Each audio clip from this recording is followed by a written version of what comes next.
ቤዛ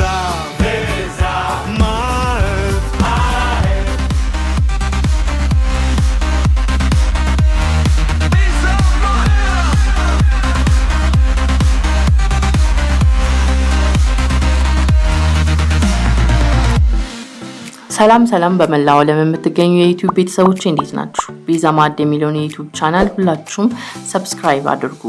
ዛሬ ደግሞ የህፃናት ጨጨብሳ እናያለን። ወደ አዘገጃጀቱን እናልፋለን። መልካም ቆይታ ይሁንላችሁ ከቤዛ ማዕድ ጋር።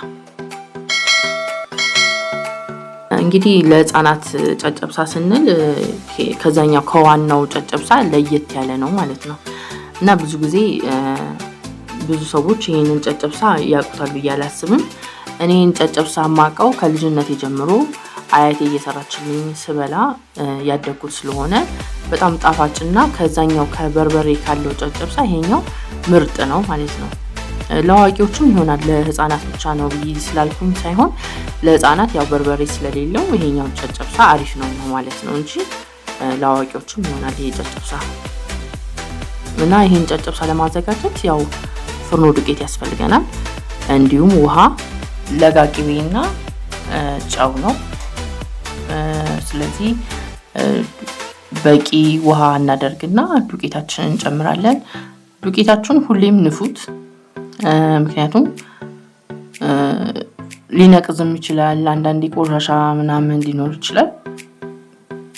በአይን የማይታዩ ነገሮች ስለሚኖሩ ሁልጊዜ ዱቄታችሁን ንፉት።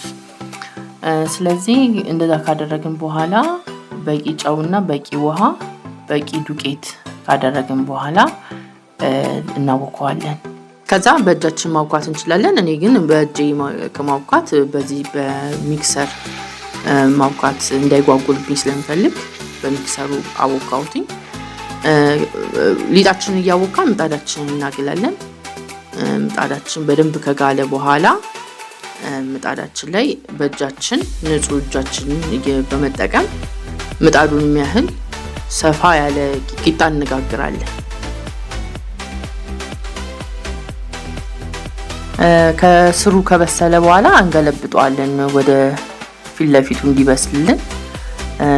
የፊት ለፊቱ ትንሽ ቃ ቢል አሪፍ ነው ለጨጨብሳችን ማለት ነው። ከዛ ንጹህ ድስት እናዘጋጅና ድስታችን ደረቅ መሆን አለበት።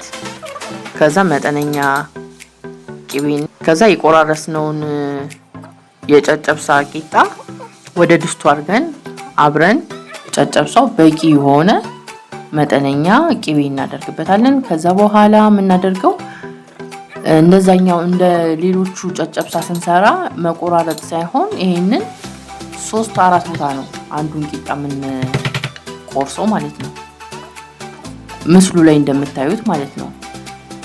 እንደዛ ካደረግነው በኋላ ወዲያው በትኩስነቱ ወደ ድስቱ ቅቤው ወደ ያዘው ድስት እንገለብጠዋለን ማለት ነው።